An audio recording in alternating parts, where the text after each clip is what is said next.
رسول اللہ صلی اللہ علیہ وسلم نے فرمایا، جب تمہیں کوئی ایسا شخص شادی کا پیغام دے جس کی دینداری اور اخلاق سے تمہیں اطمینان ہو تو اس سے شادی کر دو، اگر ایسا نہیں کرو گے تو زمین میں فتنہ اور فساد عظیم برپا ہوگا۔ ترمذی 1084۔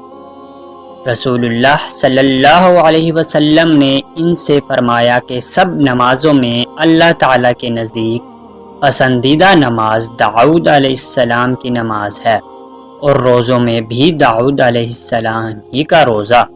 آپ آدھی رات تک سوتے، اس کے بعد تہائی رات نماز پڑھنے میں گزارتے، پھر رات کے چھٹے حصے میں بھی سو جاتے۔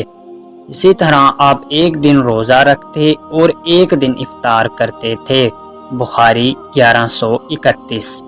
نبی کریم صلی اللہ علیہ وسلم نے خطبہ دیتے ہوئے عائشہ رضی اللہ عنہا کے حجرہ کی طرف اشارہ کیا اور فرمایا کہ اسی طرف سے یعنی مشرق کی طرف سے فتنے برپا ہوں گے۔